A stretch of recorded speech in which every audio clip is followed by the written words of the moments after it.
What is up, you guys? Welcome back to another one. If you are new to the channel, I am Gold Pony. I do new car, truck, SUV reviews on YouTube, and today we're in the brand new 2024 Nissan Rogue, courtesy of Younger Nissan in Frederick, Maryland. For more information on their inventory, please feel free to check out the link in the description box below. So today we're in the brand new 2024 Rogue because it has been refreshed for the 2024 model year. Several interior changes as well, and this is still Nissan's best seller in its lineup. So ultimately in this video, we will be testing out and going over everything about this one, from acceleration to braking, steering feel, ride quality, sound system, exhaust clip, all that fun stuff. So having said all of that, what do you guys say? Let's just go ahead and jump right into it. And as always, let's start with pricing. So as you can imagine, there are several different trim levels for the 2024 Rogue.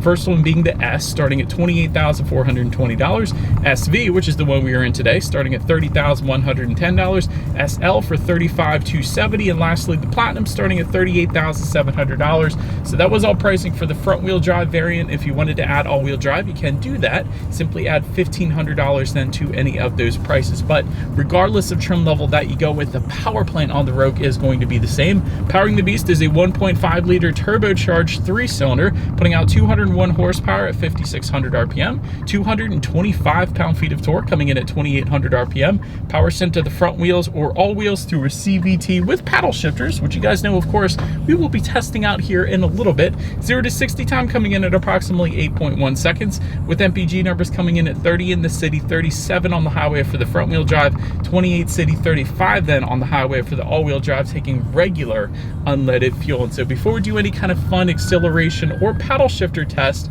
here in our Rogue, I do want to mention to you guys the drive modes. There's actually a circular dial located kind of directly behind the cup holders there. Drive modes will include Eco, Auto, Snow, Off-Road, and Sport, adjusting things like the shift points, the throttle response, the steering sensitivity, and actually the all-wheel drive engagement as well. So now that we got all of that out of the way, what do you guys say? Let's go ahead and find a straightaway. Let's put the paddle shifters and acceleration here to the test. I want to see how quickly the paddle shifters are going to react for us here, and let's see how quickly we can get our new Rogue here up to speed. All right, so we were in manual shift mode. I just tapped the paddle shifters for that. It's telling me what gear I'm in, or simulated gear. Go.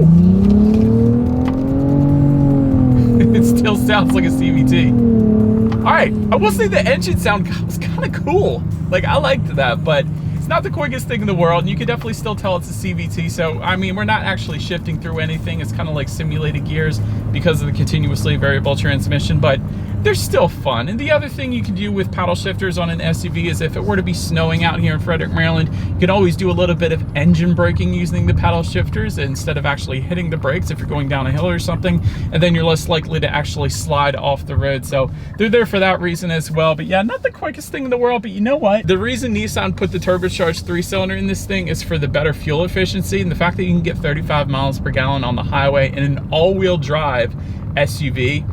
That's pretty darn impressive. I'm just gonna say that. But anyways, to go along with that acceleration, as always, braking is equally important. And so up front, you will find 11.7-inch ventilated front discs. In the back, 11.5-inch ventilated rear discs. As far as that 60-0 stopping distance goes, that comes in at an insanely impressive 114 feet. That's a sports sedan number.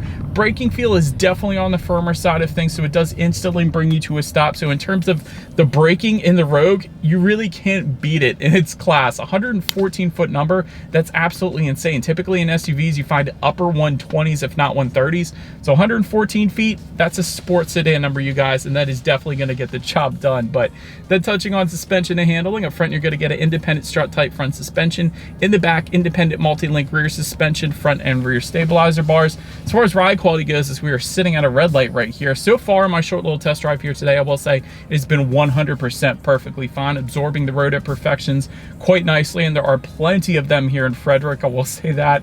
As far as steering feel goes, it's definitely on the looser side of things. It's definitely not a heavy weighted steering feel like I personally prefer, but it'll certainly get the job done. And actually, let me go ahead and put it in sport driving mode. It does adjust the steering sensitivity pretty dramatically, but having said that, it still does tend to lean on the looser side of things, so it is what it is. That's what you would expect in an SUV after all. As far as cabin noise goes, you get a little bit of road noise, but other than that, it's really not that bad. Nissan does a pretty darn good job with that. It's a pretty serene cabin as I am sitting here at a red light again, going absolutely nowhere, but you guys get the point. In terms of rear visibility, it's excellent. I can see perfectly fine out of my rear view mirror, so definitely not gonna have any issues there. And I did wanna also mention though, with the Platinum trim level at least, you also will get a head-up display. So in terms of forward visibility, so that's gonna project your speed limit, and safety features up onto your windshield, so you don't have to take your eyes off the road to see all of that, so that's pretty convenient. So ultimately, letting you enjoy the drive a little bit more in the road. But that pretty much rounds out the performance segment of this review, you guys. Let's now go ahead and take a look at the exterior of our brand new 2024 Nissan Rogue. All right, so here she is, you guys, the new 2024 Nissan Rogue, finished in gun metallic, in case you were curious of our exact exterior color name that we had on this one here today. But again, refresh for the 2024 model year. The most obvious, I think, is the front fascia, especially that front grille. There's a lot more chrome to it, kind of like they did with their other vehicles like the Sentra and Versa as well. So it's kind of keeping all the models tied in together. So I think it looks pretty darn good. But as always, let's go ahead and start with where this one is made. Taking a look at the VIN, first character is the letter J, indicating that the new 2024 Rogue is built and assembled in Japan, as it should be. Gotta love it. But starting up front, LED headlights with LED daytime running lights do come standard. You do get the automatic feature with those, as well as automatic high beams. So that's for all trim levels, by the way. So if you have your high beams on at night and sense the vehicle coming in the opposite direction, it's going to automatically bounce them back to low beams. Then when that vehicle is gone, it's going to automatically bounce it back up to high beams for you there. So very convenient feature there. And if you were to go with that SL or Platinum trim, you will also get LED fog lights down below, and to the sides you do have front air curtains. You guys could probably see those helping direct air around the wheel tire combination for a little better aerodynamics. So those look pretty darn good. And by the way, headlights are down below, LED daytime running lights up above, in case anybody was curious. But let me know in the comments what you think of that new front grille and the kind of refresh look for the Rogue. And that pretty much rounds out the front end. Let's now go ahead and make our way to the side. All right, so now since we are around to the side of the Rogue, roof rails are coming on the SL and Platinum trim levels, optional otherwise. Chrome upper window trim does come standard. You will get some rear privacy glass coming standard as well. Taking a look at the side mirrors, they are body colored power adjustable side mirrors. They will be heated for the SV trim level and up, with LED integrated turret signals for the SV trim level and up as well. Then there is some chrome trim on the side skirts for the Platinum trim level only. You can kind of see the cutout for where that would have been if we had the Platinum trim level. But then take a look down at the wheel setup. There are plenty of new designs for the 2024 Rogue, and they will vary by the trim level, of course, ranging from 17, 18, or 19-inch wheel designs. So that pretty much rounds out the side profile. Let's now go ahead and make our way to the back.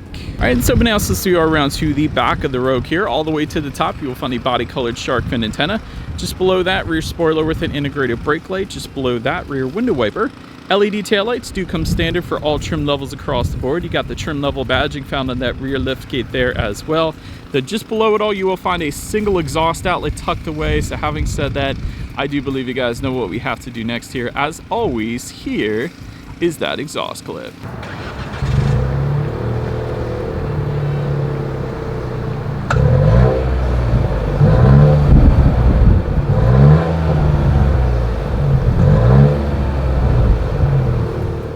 Alright, so now since we are around to the back of the Rogue, when it comes to opening that rear lift gate, it is going to be a hands-free power lift gate for the SL and Platinum trim levels. However, there is a power lift gate available for some of the other trims as an option, but there is a button on the key fob. There is a button on the lift gate itself, of course, as well. But once opened up, cargo capacity comes in at 36.8 cubic feet. If that was not enough space, there's a 60-40 split, bumping that up to 72 cubic feet even. Also in that cargo area, you're going to have some cargo lighting. There is a 12-volt power outlet. There is some chrome plated tie-down anchors as well. And then if you were to lift up underneath of that cargo floor, you will actually find a spare tire, unless you go with the SL or Platinum trim levels, and then you will get in-floor storage. Then making our way up to the rear legroom, that is going to come in at 38.5 inches. For reference, I'm an even 6 feet tall. This is how much space I had in the rear seats there, but plenty going on for the rear passengers. They have rear ventilation back there, rear USB charging ports. There are 2 of them. You gotta love that as well.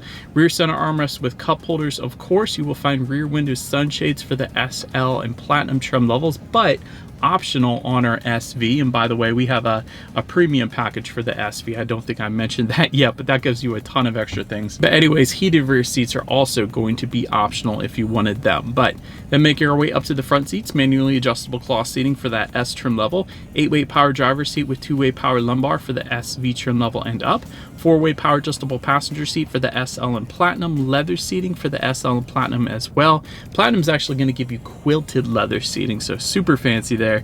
Memory settings for the SL and Platinum, and then heated front seats for the SL and Platinum as well, but still available for some of the other trim levels like the SV, because we got those heated front seats today and they are definitely very nice. But overall, as far as seat comfort goes, it's actually been perfectly fine in my short little test drive here today, so I definitely didn't have any issues there. But then taking a look at the steering wheel, it is tilt and telescoping. It is leather wrapped for the SL and Platinum trim levels. It is heated for the SL and Platinum as well. It's going to be optional on our SV. We have that option as well. Also a little bit of a flat bottom to the design. I liked that too. Then make your way to the startup. Let me start by showing you guys the key here. All of your buttons are located on one side of the key. The key's got a nice heft to it as well. I like this key. Got the Nissan logo on the very top there. Lock, unlock, that button to pop the rear liftgate there. And then the circular button, that is going to be the remote start. That comes standard actually on the SV trim level and up if you wanted that. But it is all keyless entry with a push button start. So all I'm going to do here is simply put my foot on the brake and press that black engine start button located kind of just in front of the shifter there. So once started up, gauge cluster is going to differ slightly depending upon the trim level that you go with. For the Platinum, you will get a full 12.3-inch digital gauge cluster. Otherwise, you're going to get what you are currently looking at with a fairly large digital screen front and center to control what is on that screen. There are some steering wheel mounted controls found on the left side of the steering wheel. It gives you things like how many miles you have left until you hit empty. There's your outside temperature. You can display a digital speedometer up there if you wanted to. That's pretty cool. There's also tire pressure for each individual tire. The list goes on, so pretty much everything you could possibly want on a digital screen of the gauge cluster. But now let's go ahead and make our way to overall interior quality, because overhead sunglass holder does come standard, but dual pane panoramic moonroof coming standard on the SL and Platinum. It is optional with that SV premium package that we have today, so we do have it. I love that. But LED interior lighting also going to be optional. Dual zone climate control coming standard with the SV. Tri-zone climate control coming standard with the SL and Platinum, so the rear passengers can actually set their own temperatures with those two trims. Wireless phone charger for the Platinum trim level only. Hidden storage though underneath of kind of the shifter and the cup holders and all of that. I thought that was pretty cool. So it's something the Rogue does, so you can put your purse under there if you wanted to, or really anything that you want to keep hidden. So that was kind of nice. But just in front of the shifter, if you don't go with the wireless phone charger, you got a little bit of rubberized storage. There's a 12-volt power outlet, couple USB charging ports. Just to the right of the shifter, you got your dual cup holders, and I like this kind of texturized black finish that they put around the cup holders here too. A lot of other manufacturers will leave that like a matte gray or a matte black, and I hate that, but this shows that Nissan actually put a little bit of effort towards the fit and finish surrounding this area, so I do love that. But then taking a look inside the center armrest here, this is actually a decent amount of storage, more so than I expected to find in the Rogue, so I got no issues there. But overall, I don't have any problems with the interior quality. I like the light color contrast stitching here, a lot of soft touch materials on the doors, so I think Nissan did a pretty darn good job overall. But now let's go ahead and make our way to the infotainment screen. 8-inch screen is going to come standard on the S and SV trim levels, but there is a new 12.3-inch color touchscreen display coming standard on the upper trim level, so I did want to mention that. So that's one of the new updates for 2024. Bluetooth and audio streaming coming standard either way. There's a new Google-based infotainment system for the 12.3-inch screen at least. Android Auto, Apple CarPlay, that comes standard, but it is wireless that comes standard actually, so no pesky USB cables up front. I love that. You can also check out your weather and stock information up here if you wanted to. That's pretty cool, along with your radio information, of course. So when it comes to the sound systems, there are actually 3 of them. 4 speakers is going to come on the S, 6 speakers is going to come on the SV and SL, and then there is a Bose sound system with dual subwoofers for the Platinum that we don't have with us here today. So we do have the 6-speaker sound system with us here. So what do you guys say? Let's go ahead and turn on the radio, see what we got playing this morning, and let's test out the clarity of this one. While I'm there, I still have a prayer as long as my heart beats. Actually, a lot more bass than I expected, and I always say this about Nissan, and I don't know why it always surprises me.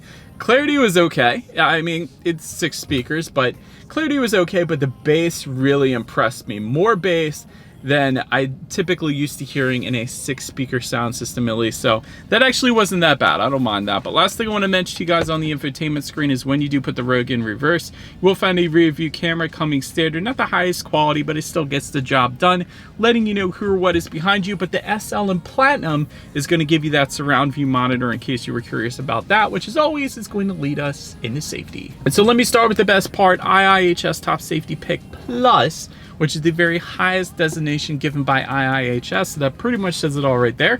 Front side curtain airbags do come standard. Driver and passenger knee airbags up front as well. In the back, you're going to have latch, aka lower anchors to tether your children for the rear car seats, rear child door locks, tire pressure monitoring system, but also coming standard. Forward collision warning, autonomous emergency braking with pedestrian detection, lane departure warning, a blind spot monitoring system with rear cross traffic alert. Yes, that comes standard. I'm not used to saying that coming standard, so that's pretty cool. Rear parking sensors actually also come standard. That's surprising.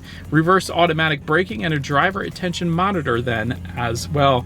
Then if you were to go with the SL and up, you're also going to get adaptive cruise control, and then front, rear, and side sonar systems. So sensors all around. But overall, when it comes to my final thoughts here of the Rogue, excellent safety. You can't beat an IIHS Top Safety Pick Plus. That's definitely a big selling point, especially if you're going to have kids in the back. Pretty darn good MPGs as well. When you consider the size of this SUV, it's not a small SUV. It's a pretty good size SUV, and the fact that you can get 37 and 35 miles per gallon on the highway, so 35 even with the all-wheel drive, that's pretty darn impressive. I do like the new infotainment screen that's available. I didn't have it to show it to you guys today, unfortunately, but that is pretty cool that that is there. The only thing in the back of my mind now with the Rogue really is that I'm just questioning the reliability of the turbocharged 3-cylinder in the future.